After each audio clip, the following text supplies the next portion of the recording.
हाँ छात्रों, तो हम आ चुके हैं आज आपकी अपनी लेक्चर नंबर 6 में, जिसमें हम टेंस पढ़ाते हैं। तो टेंस में हमारा चल रहा था कल प्रेजेंट कॉन्टिन्यूअस टेंस। तो प्रेजेंट कॉन्टिन्यूअस टेंस में कल हमने निगेटिव तक के बता दिए थे। आज हमारा है इंट्रोगेटिव, तो हम समझेंगे इंट्रोगेटिव सेंटेंस। बिना समय गवाए हुए हम अपने इंट्रोगेटिव सेंटेंस पे आ रहे हैं। तो इंट्रोगेटिव सेंटेंस, जिन्हें हम हिंदी में कहते हैं प्रश्नवाचक वाक्य, प्रश्नवाचक वाक्य, तो ये हमारे होते हैं प्रश्नवाचक वाक्य। तो बेसिकली ये दो टाइप के होते हैं। एक होते हैं यस या नो टाइप, जिसमें क्या शुरू में होता है, यस या नो टाइप। दूसरे होते हैं हमारे WH फैमिली, मतलब जिनमें WH वर्ड आता है। तो ये दो टाइप के होते हैं। तो अब हम फर्स्ट टाइप वाले की बात करेंगे, यस या नो टाइप वाले की। यस या नो टाइप, तो देखिए यस या नो टाइप वाले क्या होते हैं हमारे। इनमें बेसिकली क्या शुरू में होगा, ये इनकी पहचान होती है। क्या शुरू में होगा, तो ये इनकी पहचान होती है। तो छात्रों, जिन सेंटेंसों के शुरू में क्या होता है वो सेंटेंस हमारे यस या नो टाइप सेंटेंस बोले जाते हैं। तो यस या नो टाइप सेंटेंस जब भी आएगा तो हम उसे ट्रांसलेट करने के लिए क्या करते हैं, सबसे पहले हम इज एम आर इनमें से कोई एक चीज लगाएंगे। उसके बाद हम क्या करेंगे, उसके बाद हम सब्जेक्ट को लगाएंगे। सब्जेक्ट रखने के बाद हम मेन वर्ब को लगाएंगे। और पता है, जैसा कि हमने कल बताया था कि मेन वर्ब में हमेशा आईएनजी इसमें लगाते हैं। उसके बाद में हमारा अदर वर्ड होगा या ऑब्जेक्ट होगा। और सबसे जरूरी बात यह है छात्रों कि सारे बच्चे, जितने भी बच्चे इसमें ट्रांसलेशन करते हैं, जो नए बच्चे हैं, वो अक्सर ये क्वेश्चन मार्क साइन भूल जाते हैं। तो हमें किसी भी प्रकार से ये क्वेश्चन मार्क साइन नहीं भूलना है। तो सबसे पहले इज एम आर, फिर सब्जेक्ट, फिर मेन वर्ब की आईएनजी फॉर्म, फिर ऑब्जेक्ट या अदर वर्ड। तो अब हम एक सेंटेंस लिखते हैं, जैसे अपने पास से, क्या तुम्हारी गाय, क्या तुम्हारी गाय घास खा रही है, खा रही है। तो ये हमारा पहला सेंटेंस हुआ। तो जैसे हम इसे लिखेंगे इज, और तुम्हारी गाय की English your cow eating the grass. तो देखो ये हमारा सेंटेंस बन चुका है। तो is your cow eating the grass. तो ये जैसे हमारा, देखो इसमें इज एम आर पहले, फिर ये हमारा सब्जेक्ट है, और इसके बाद में ये हमारी मेन वर्ब है, और उसके बाद में ये हमारा ऑब्जेक्ट है। तो देखो ये सेंटेंस हमारा बन चुका है। देखो इस स्ट्रक्चर के माध्यम से हमने ये सेंटेंस अपना रेडी कर दिया है। तो अब हम क्या करेंगे, दूसरे टाइप के हमारे जो होते हैं, हाँ, वो होते हैं WH फैमिली वाले। तो WH फैमिली वाले में क्या है, इसमें जैसे हमारे क्या है, क्यों है, कहाँ है, कहाँ, कैसे और कौन सा, ये सेंटेंस कौन सा, ये इस तरीके के शब्द बीच में आते हैं, शब्द बीच में हो। ऐसे सेंटेंस जब बीच में आए तो समझ लो छात्रों कि ये हमारा WH फैमिली का सेंटेंस है। तो अगर मान लो हमने जान लिया जब हमारा WH फैमिली का सेंटेंस है, तो हम कैसे इसको ट्रांसलेट करेंगे। तो देखो इसके ट्रांसलेशन की मेथड, इसके ट्रांसलेशन करने की विधि क्या होती है। सबसे पहले हम WH शब्द लिखेंगे, उसके बाद में हम इज एम आर में से कुछ एक चीज लगाएंगे, इज एम आर। उसके बाद में क्या करेंगे, उसके बाद में हम सब्जेक्ट को लिखेंगे, उसके बाद में हम मेन वर्ब को लिखेंगे और इसमें आईएनजी लगाएंगे, और उसके बाद हम अदर वर्ड या ऑब्जेक्ट, तो इसे हम लगा देंगे और हमारा क्वेश्चन मार्क, ये क्वेश्चन मार्क हमें नहीं भूलना है।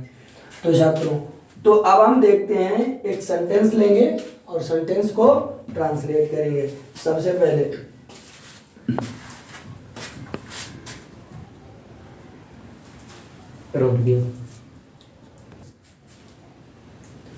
हाँ, तो छात्रों हमारा सेंटेंस है जैसे तुम्हारा भाई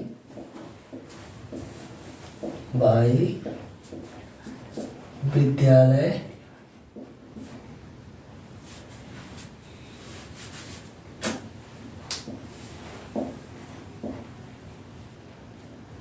ये नहीं लेंगे सेंटेंस, दूसरा लेंगे। तुम अपने भाई को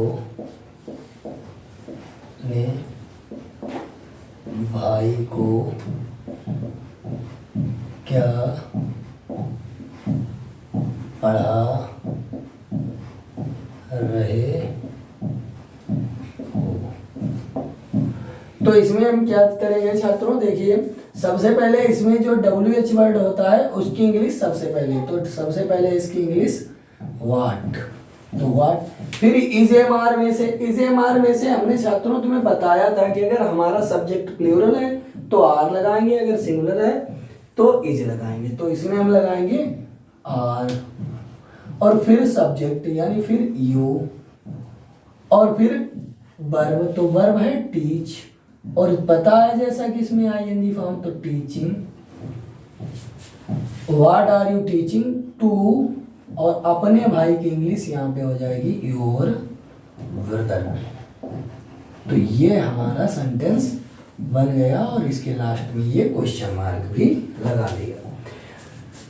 एक बात अब ये इम्पोर्टेंट है, तो इसे हम नोट करके यहाँ पे सारे स्टूडेंट को लिखवा दे रहे हैं कि जैसे जो भी हमारे इंट्रोगेटिव सेंटेंस हैं, इंट्रोगेटिव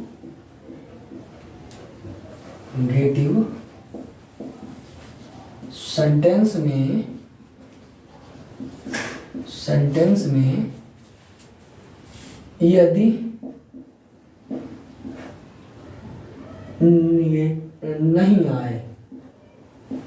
नहीं आए तो उसकी इंग्लिश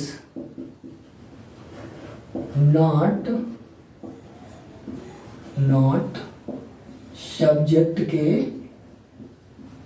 बाद लगाते हैं। तो ये हमारा रूल है। जैसे एग्जाम्पल के तौर पे, जैसे क्या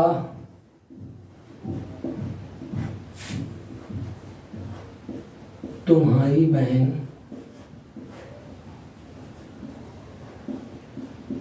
खाना नहीं पका रही है, ये है। तो जैसे हमने देखा तुम्हारी बहन एक वचन है तो इज लगाएंगे, इज योर सिस्टर। और फिर ये देखो सब्जेक्ट के जस्ट बाद नॉट, तो जैसे ये सब्जेक्ट है और सब्जेक्ट के बाद में तुरंत नॉट। ये कुकिंग, पकाने की इंग्लिश कुक होती है, इसमें आईएनजी, कुकिंग फूड। ये हमारा सेंटेंस बन गया, is your sister not cooking food. तो ये हमारा सेंटेंस बन चुका है। ऐसे ही अगर हम दूसरा टाइप लें इसमें, वे तुम्हारे भाई को क्या पढ़ा रहे हैं। तो देखिए सबसे पहले क्या की इंग्लिश होगी व्हाट, और फिर इज एमआर में से तो आर, और फिर वे की इंग्लिश दे, पढ़ाने की इंग्लिश टीच, तो टीचिंग, और तुम्हारे भाई की इंग्लिश टू, योर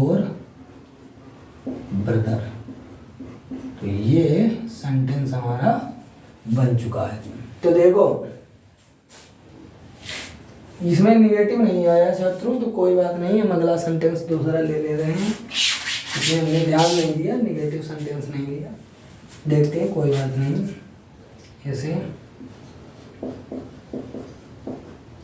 मास्टर साहब